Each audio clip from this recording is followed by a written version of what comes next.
When my wife returned from her week-long work trip, I was relieved to see her safe and smiling. She looked tired but happy, carrying her suitcase into the house like she had just completed a marathon. I helped her unpack while she talked about meetings, dinners, and long hours. At first, nothing seemed unusual.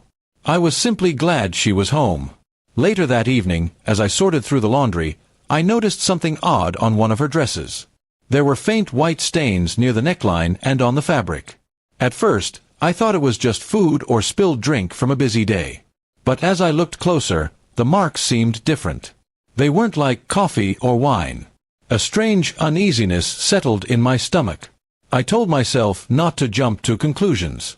She had been traveling, eating out, maybe spilling things was normal. Still, I couldn't shake the suspicion. I quietly set that dress aside and continued with the rest of the clothes, trying to act like nothing was wrong. But my thoughts wouldn't let me rest that night. The next morning, while she was in the shower, I checked the dress again. The stains were still there, faint but noticeable. My mind played tricks on me. What if she wasn't just working during that trip? What if there was someone else? The idea hit me like a blow to the chest. I couldn't confront her without proof, but I couldn't ignore it either. That day, I decided to do something I never imagined I would. I took the dress to a lab for testing. I felt guilty, almost like I was betraying her by doubting her. But at the same time, I reminded myself that if I didn't confirm the truth, my doubts would eat me alive. The days waiting for the results were torture. I tried to act normal around her, smiling, asking about her work, listening to her stories. But deep inside, I was counting the hours, my heart heavy with fear. Every time she laughed or looked at me with affection, I wondered if I was being unfair, if I was about to destroy trust for no reason. When the results came back, I held the envelope in my trembling hands. I almost didn't want to open it. I told myself that if it confirmed my worst fear, my marriage would never be the same. And if it cleared her, then I was the one at fault for doubting her. Either way, it was a turning point. I sat alone in the car, ripped the envelope open, and read the report. The stains weren't from food, detergent, or anything harmless. They were organic traces, the kind that confirmed my fear. They weren't mine. My chest tightened, my throat dry. My suspicion had turned into undeniable truth. That night, I couldn't even look at her the same way.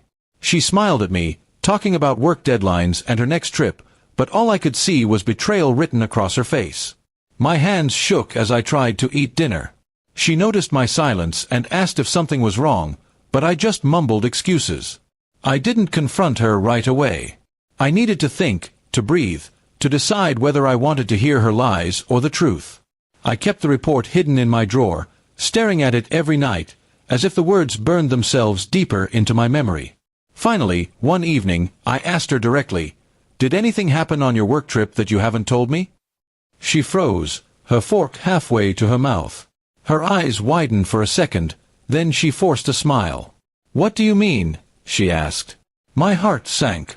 That reaction told me everything. I showed her the report.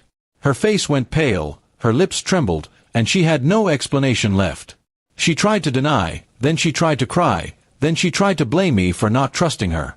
But the evidence was clear. Trust was broken, shattered like glass, and no amount of words could repair it. That night, I slept in the guest room. She knocked on the door, begged me to listen, but my heart was too heavy to hear. I realized I had lost the woman I thought I knew, and she had lost the man who once trusted her without doubt. Now, as I sit here writing these thoughts, I know one thing: a marriage without trust is already gone. The stains weren't just on her clothes, they were on our relationship, permanent and unwashed. And no test result can change that truth.